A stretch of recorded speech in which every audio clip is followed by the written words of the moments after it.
नमस्कार, मैं हूं कायनात खान। आप देख रहे हैं social TV prime time bulletin. खबरों की शुरुआत करने से पहले नजर हेडलाइंस पर। गोलियों की तड़तड़ाहट से गूंज उठा भागलपुर का मुगलपुरा। केस नहीं उठाने पर अपराधियों ने गवाह के घर की फायरिंग। लेटेस्ट इंस्पायर के माध्यम से आईपीएस विकास वैभव ने युवाओं से किया संवाद। लक्ष्य पर फोकस करने की अपील। डीपीएस भागलपुर म्यूजियम और लाइब्रेरी की करेगा स्थापना। चर्चित व्यक्तियों की उपलब्धि और विरासत को मिलेगी जानकारी। और कथित कमिश्नर खोरी की जांच करने सुल्तानगंज रेफरल अस्पताल पहुंची टीम। वायरल ऑडियो के आधार पर की पूछताछ। अब खबरें विस्तार से।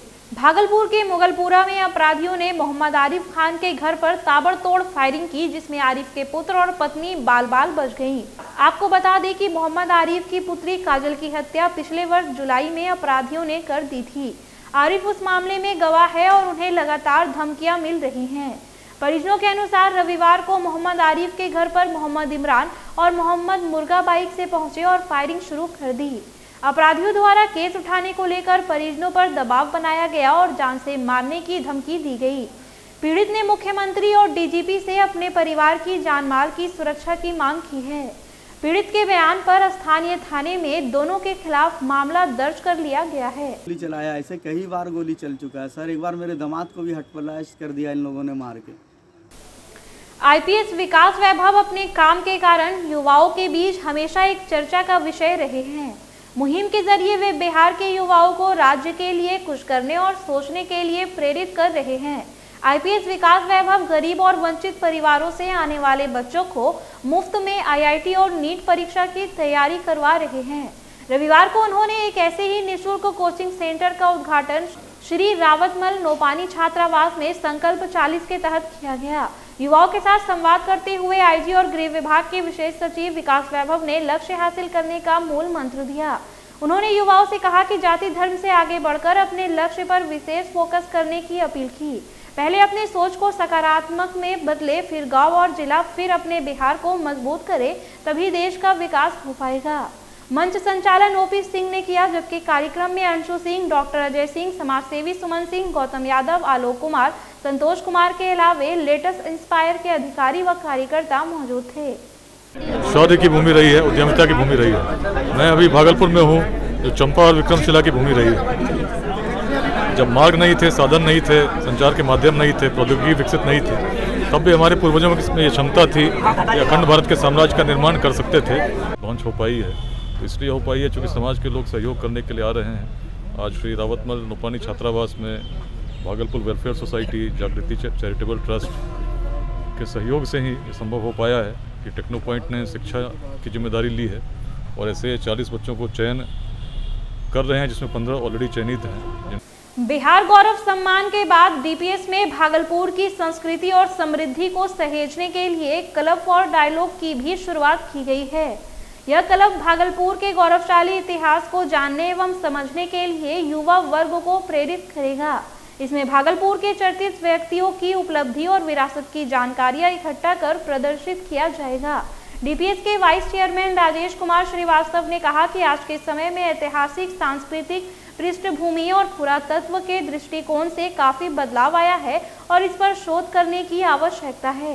डीपीएस भागलपुर में यहाँ के इतिहास को जानने एवं समझने के लिए एक म्यूजियम और लाइब्रेरी की स्थापना की जाएगी। डॉक्टर राजीव सिन्हा ने कहा कि भागलपुर के इतिहास पर 18वीं सदी के बाद कोई नई जानकारियां नहीं दी गई है। आने वाली पीढ़ी को यहाँ के इतिहास से अवगत कराना अत्यंत आवश्यक है। कार्यक्रम में प्राचार्य डॉक्टर अरुणिमा चक्रवर्ती, उप प्राचार्य डॉक्टर अलका सिंह, भागलपुर यूनिवर्सिटी के इतिहास विभाग के अवकाश प्राप्त विभागाध्यक्ष डॉक्टर राजीव सिन्हा भी मौजूद थे। ये संस्था स्थापित की थी, उस समय बिहार गौरव सम्मान उन्होंने रखा था। फिर 2015 तक चला। उसको हम लोग एक स्ट्रीम है संस्कारशाला, उसके तहत उन्होंने किया था।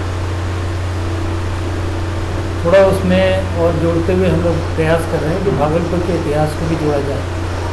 अभी रखा है, उसको आगे बढ़ाते हुए मैं 2 बात बताना चाहूँगा। मोटे तौर पर इसको हम कह सकते हैं भागलपुर थ्रू दी एजेस।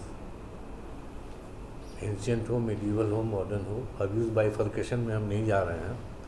लेकिन इनका जो सोच और इनसे जो हमको डिस्कशन हुआ, उससे हमको ये अनुमान हुआ कि ये चाह रहे हैं कि भागलपुर का एक थ्रू दी एजेस।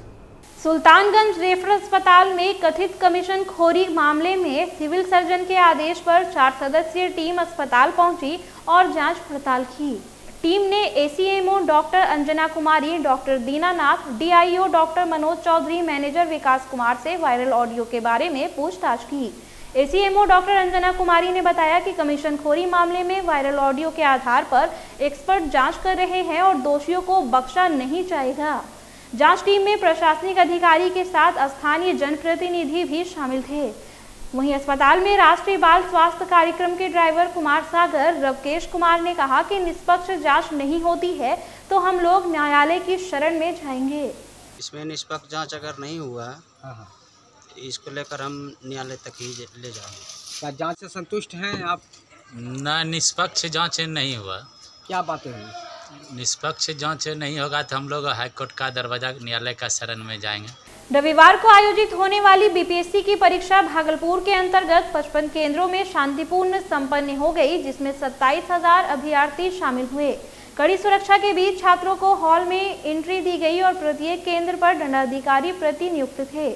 मानक के हिसाब से सभी अभ्यर्थियों की जांच करके ही परीक्षा हॉल में प्रवेश करने दिया गया। जिलाधिकारी सुब्रत कुमार सेन और जिला शिक्षा पदाधिकारी संजय कुमार ने परीक्षा केंद्रों का निरीक्षण किया और इंतजाम का जायजा लिया।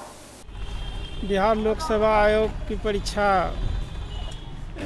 आयोग के दिशा निर्देश के अनुसार समयानुसार जांच पड़ताल करते हुए सभी परीक्षार्थी को परीक्षा कक्ष के लिए अंदर व्यवस्था के दृष्टिकोण से सभी कक्ष में 2-2 वीक्षक को लगाया गया है और बिल्कुल जांच पड़ताल करके परीक्षा ली जाएगी। किसी भी तरह का इलेक्ट्रॉनिक सामग्री पर बिल्कुल प्रतिबंध है और हमारे पुलिस अधिकारी, मजिस्ट्रेट साहब ये पूरा मुस्तैदी होकर के निरीक्षण कर रहे हैं।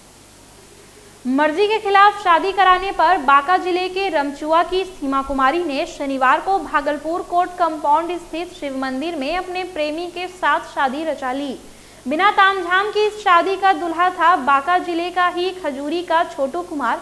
7 फेरे लेने के बाद छोटू ने बताया कि 1 साल से दोनों एक दूसरे को प्यार करते थे। सीमा के घर वाले उसकी शादी कहीं और करवाना चाहते थे, जिसके लिए सीमा तैयार नहीं थी। बस फिर क्या था, दोनों घर से भागकर भागलपुर पहुंच गए और 7 फेरे लेकर छोटू ने सीमा के मांग को सिंदूर से भर दिया। शादी के दौरान दोनों के कोई परिजन मौजूद नहीं थे।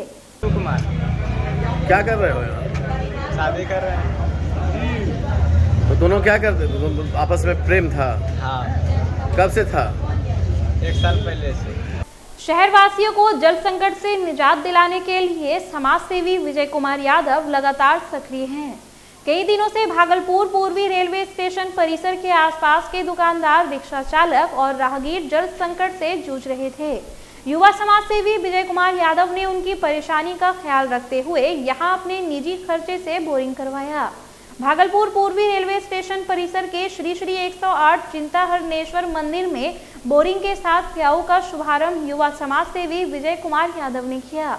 प्याऊ के बनने से अब आसपास के दुकानदारों और वाहन चालक और यात्रियों को काफी सुविधा मिलेगी। विजय कुमार यादव ने बताया कि अब तक कई इलाकों में बोरिंग का कार्य करवा चुके हैं और कई स्थानों पर कार्य प्रगति पर है। मौके पर अमर यादव, शंकर शाह, राधे प्रसाद यादव, मनोज यादव समेत कई अन्य लोग मौजूद थे। जी, आज का कार्यक्रम जो है यहाँ पे स्टेशन परिसर में एक मंदिर है और यहाँ पे जितने भी व्यवसाय करने वाले व्यक्ति हैं, जो छोटे ठेला पे लगाते हुए हैं, जो कि झोपड़ी वाले हैं, दुकानदार लोग हैं, उन लोगों को यहाँ पे पानी की बहुत बड़ी समस्या थी और पीने के लिए बहुत प्रॉब्लम हो रहा था। पीने के लिए क्या है, जो राहगीर है उनके लिए भी बहुत ज़्यादा प्रॉब्लम था। इन लोगों को देखते हुए, इनके कष्ट को देखते हुए यहाँ पे एक प्याऊ का जो है निर्माण कराया किए हुए हैं और इसका जो आज विधिवत दर से उद्घाटन है। मुंह पर रुमाल और संभल कर पांव रखते कदम, यही है स्मार्ट सिटी के वासियों की नियति।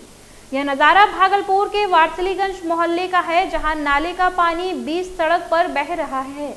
लोग परेशान हैं, इनकी ना तो वार्ड पार्षद सुनते हैं और ना नगर निगम। नतीजा, सालों भर इस मोहल्ले के लोग ऐसे ही कीचड़ युक्त सड़कों पर चलने को मजबूर हैं।